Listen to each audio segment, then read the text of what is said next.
In today's episode, I built an iron raid farm with a trading hall. What did he say? You heard me correctly. I built a raid farm with an iron farm and a trading hall. This farm has 40 villagers, which means it can produce up to 4 iron golems at once and has a whole ton of loot from the raid farm. So welcome back to Truly Bedrock. But before we get into all that, I've had an idea. You see, in between episodes on a live stream, I've actually gone end raiding and got an absolute ton of spare diamond gear, even more elytras and some more shulker shells. However, that is not all. Well, you see, I'm basically already selling shulker boxes cheaper than the shop over here for 5 diamonds. And I also happen to own smithing template upgrades, which are being sold for 20 diamonds. So my genius idea is to literally copy this shop and just plop another one here. I have all the resources to make an exact duplicate of it, but just change the color of the wool to my colors. So honestly, I think we just go for it and literally just straight up copy this shop.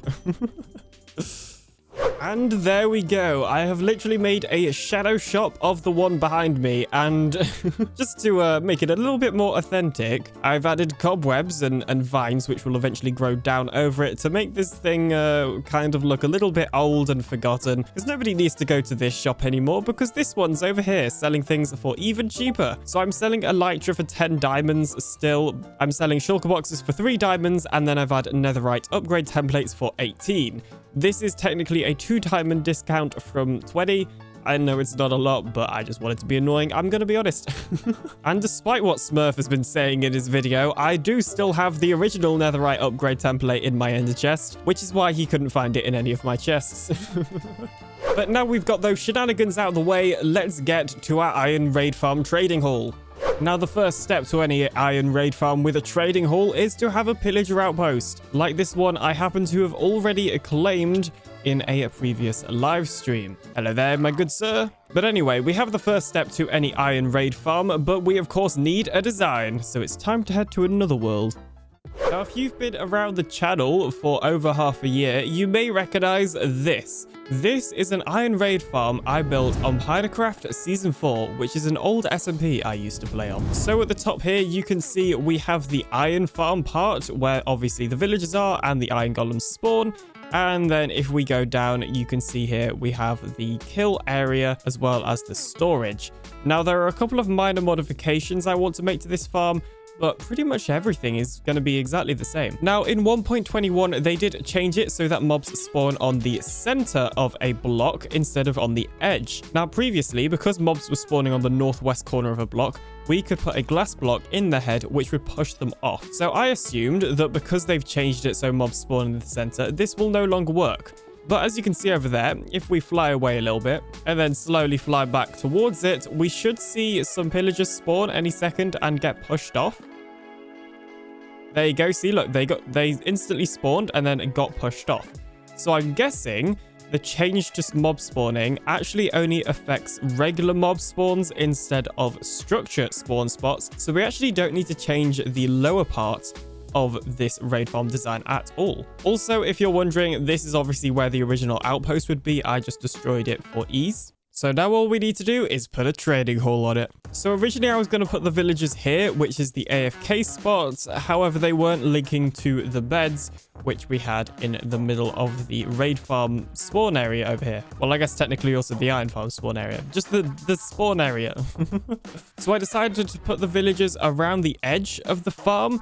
And this means we are still getting enough for 2 iron golem spawns, and they're actually linking to the beds and whatnot. Also, in theory, if we wanted to, this actually leaves it to be very expandable. We obviously have this edge where we could put villagers, and we could probably just like put villagers opposite here as well, and I imagine they'd link. What I'm actually thinking of doing is adding like another 10 beds and villagers so that we get even more iron golems spawning. I know it's technically not a huge increase, but we might as well do it because this is obviously a trading hall as well. In fact, you know what? I'm going to go ahead and do that. 1 second. Okay, so I've actually got ahead and added in 15 more villagers. So we now have a total of 35 villagers, which is way more than we need. Adding an extra 10 from the 20 we already had apparently increases the rates by like 5%, which is basically nothing. So the extra 5 on top of that was purely just so we could have even more villagers for the trading hall part of this farm. And I've also noticed that the way I've laid the villagers out around the edge of the farm is quite inconsistent, so there might even be a chance that we can like fit another villager pod on here as well. In fact, yeah, we could fit another 2 here. So also let's bear that in mind that the actual farm might have even more villagers. But with all of that being said, we should probably go ahead and get to building this thing itself. Now, of course, the first step to any villager-based farm is, of course, to get the villagers. And conveniently, there happens to be a village right here, pretty much next to the outpost. So hopefully it hasn't been looted, or if it has, hopefully there are still some villagers left. And it looks like there's a few, which is good. Now, we technically only need like 2 to begin with because we can just get them to breed the right amount. The other thing is this village is quite high up, so I'm hoping I can actually glide down to the raid farm like so. Let's see. No, I cannot. Oh dear. Okay, what about now? The villager is hanging down there. Please don't suffocate. I'm hoping that we should just be able to glide. Okay. Yes. Yes. This is actually working really, really well. Was not expecting this. Okay. And boom. We actually got further than I was expecting. Nice. Okay, the villager is swinging about quite a lot. Okay, there we go. The villager survived and stuff. This is excellent. Now, I'm pretty sure boats on Bedrock Edition don't take full damage anymore. So I can just go like this and yeah, beautiful. Awesome. Okay. So now I just need to do this once more and we should have enough villagers to, well, make our own village. And you shall be villager number 2. Okay, there we go. Villager number 2 is swinging in the air. I'm just going to go ahead and do the same thing again and fly away. Okay, villager number 2 is closing in to the landing area or something. I don't know.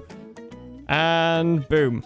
Beautiful. We now have 2 villagers that have survived, and I don't even think this one took any damage, and this one's taken like a little bit of damage, but overall it should be fine. Yay. So now all we need to do is build the rest of the farm. Now, the first step is to kill the remaining pillagers that are for some reason still in here. Hello, hello, hello. Goodbye, goodbye, goodbye.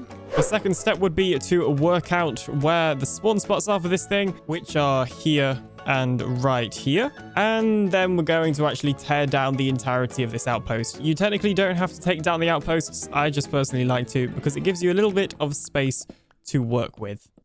And with that, we have now successfully removed the pillager outpost and are left with 2 floating blocks, which are of course our spawn spots. So the first part of the farm we need to build is the lower kill chamber so that we can actually kill all the pillager captains that spawn and get the ominous bottles. The first thing we need to do is figure out which direction is west, which thanks to Foxy No-Tail's armor stands pack we can see is this direction. So we're just going to go ahead and encase this thing in glass blocks like so and put a glass block there. This will push the pillagers out. And then essentially we've just got to push them into a trident killer so that they can then get killed. It's actually very, very easy.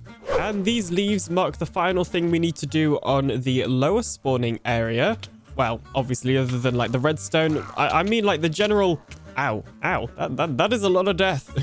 But anyway, as you can see, we essentially have the infrastructure for the first 2 trident killers in place now. And as you can see, it's already spawning an absolute ton of pillagers. And we've already had a couple of pillager captains as well, giving us ominous bottles.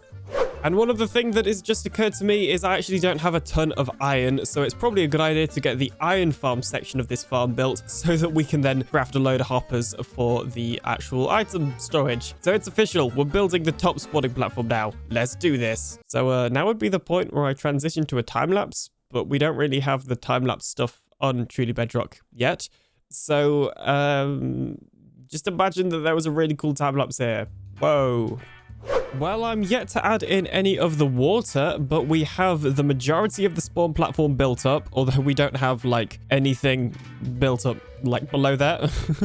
Not even the drop chute. So we have this spawn platform pretty much built up now. Obviously, we don't have the drop chute in yet, but the reason for that is because I actually want to go ahead and temporarily cover up this hole so that we can get the villagers in here to breed, because my thought process is if we can get the 2 villagers to breed inside here with the right amount of beds, then this is a big open space where we can then boat them out here, which is where our villager trading hall area will be. And I'm about to hop onto a live stream where we're going to go ahead and do all of that. So, well, hopefully it won't go wrong. What could go wrong? How hard could it be? You know the drill.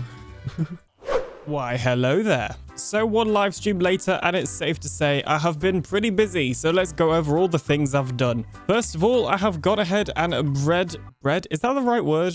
Breeded? That doesn't sound right. Whatever, there's a whole lot of villagers here. Now, most of these don't have locked in trades. However, there are 3 at the start here. We have a bookshelf villager, a infinity villager, and a mending villager. This was literally the first try on this villager we got mending, which is very, very good. Secondly, I've obviously finished the spawning platform. So we have all of the beds in place. We have the leaves in place.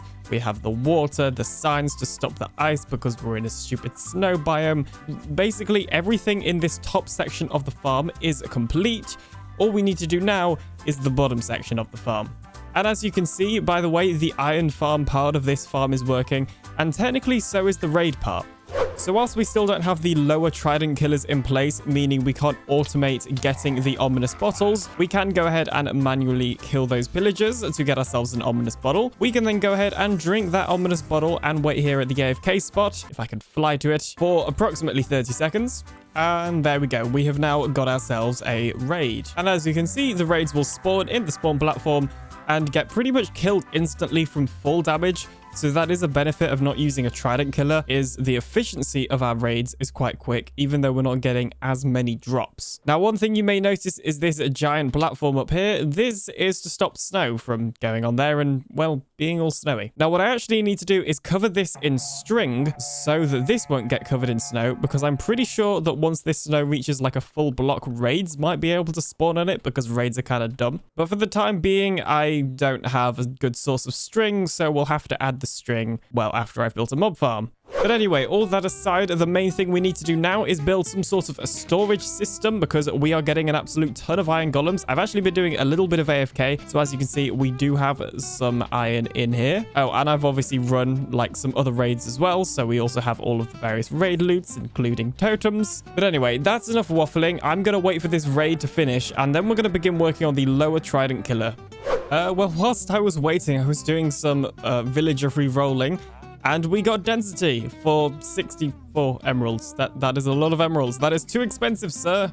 But moving on from ridiculous trade prices, let's work on this lower trident killer, which is actually very, very simple. So we need to place some blocks here, because that is how we're actually going to power this thing. And we also need a comparator. Let's see. Ow. Okay, you know what? Maybe before we do anything, we should just go ahead and kill these guys before they kill me. Jeez. Anyway, as I was saying, so we should just be able to put a comparator here and wrap some redstone dust around it so that we have a comparator clock, and then connect up those together. Now you can see there that those trapdoors are flapping. If we then turn off the trident killers and put the tridents on them, like so, turn this on, and there we go. We should now have a fully functioning trident killer. So I'm now going to fly up to the AFK spot and watch as some pillagers spawn, and oh dear. Okay, I've just realized I have indeed built it wrong. Basically, we need to have a minecart underneath each one of these that the mobs will actually get like pushed into. Otherwise, the trident can't reach them, obviously. Luckily, that is a relatively simple fix. We should just be able to whack those guys. And if we are very, very quick, we can place down the rail and the minecart. And okay, there we go. One minecart is successfully in. Now, if we throw down this trident, you know what? We may need to like put mending on this thing because it's going to break very soon. Okay, come to me, XP. Thank you, thank you. So there we go. You can see right here, we already have one pillager successfully captured. So now, if we go ahead and finally throw in the tridents and do the minecart and then throw in the trident on this side, we now have the trident killers successfully built up. Then it was time for the storage. And as you can see, progress has been made. So first of all, I have added in this water stream, which is going to drop the items down here. And then we have, or will have, 5 item filters here. Now these are for the 5 different levels of the ominous bottles. I thought we might as well separate them just so they're out of the way from the rest of the storage. It will then come around here. And I think the plan is to have it go this way and then sort of loop back around and have all of our regular item storage right here. So, I mean, probably about like that. There we go. Now, raid farms are one of the farms that produce the most amount of items compared to like any other farm. So we are going to have a pretty decent amount of item filters here. And I'm going to be honest, I don't think I have enough chests or enough wood to make any more chests. So I think it's time for a tree chopping montage. And one short tree chopping session later, we now have an absolute ton of spruce logs, which we can turn into chests. Well, I guess technically we turn them into planks first, and then we turn them into chests. And just to spice things up a bit, we'll even turn some into hoppers. I know, it's really so exciting. So if I've counted everything correctly, we should need 12 individual item filters, and then obviously just some chests on the end for unorganized items. So here are 12 double chests, and we're going to add 3 on the end for our general unsorted items for all of the armor and whatever else we get. And not too long later, I now have the other row of chests in and hoppers, as you can see right there. So all I need to do now is build up both sets of item filters and then add the water. And then we should have a fully functional item storage system for this wonderful iron raid farm. With a trading hall, you cannot forget the trading hall. With a trading hall, you cannot forget the trading hall. So in terms of the design for this item filter, it's a slightly modified Impulse SV item filter to remove the repeater so that it's more reliable on Bedrock Edition. So all we'd need to do is add some filler items in here and the first slot of whatever item we'd be sorting. And this one would actually work as long as we put a piece of obsidian here so it reaches the push limit. So essentially all I've got to do now is copy and paste that item filter to all of the other slots in this sorting system, and then we'll be done. It's a pretty simple process. Update, I have made a mistake. So it turns out because of the power of Bedrock Edition, this item stream is not actually going to work. You see, if I go ahead and put in an item here, you can see that it should get aligned on that chest and fit perfectly in the hopper, but it's not because there's a direction that this doesn't work in. In fact, it might even be 2 directions, I can't remember. So that means we got to rotate the entirety of this item filter, which is not really what I wanted to be doing today. So I think what I'm actually just going to do is continue the chests going along here like we have, and basically just hook up the items from here into there and just, I don't know, I have an idea. It's kind of hard to explain. Let me show you. Jeez. And as you can now see, I have successfully rotated the entire item storage, or in other words, just rebuilt it. And it has all of the redstone in the back right here. Basically what happens is the items will come out of this auto dropper where they'll go along here and then into the item storage. It's pretty simple. And as you can see, all the redstone is indeed in place in the back as well, although there is a polar bear attacking me. I also have some appropriately named filler items right here, which is just some dirt called Sub to Alien. Which reminds me, if you haven't already, don't forget to subscribe. Why, hello again. I have been a very, very busy alien and have done a whole ton of villager re-rolling. As you can see, we now have villagers with locked-in trades all on this side, all on this side, all on this side. We literally just have this side to finish, and 4 of them are going to be golden carrot villagers anyway. I believe the only major enchanted book that I haven't got yet is Fortune 3. I've got all the others like Efficiency 5 and like Sharpness 5, Unbreaking, Mending, literally an Unbreaking 3 and Mending Villager in one, which is pretty cool.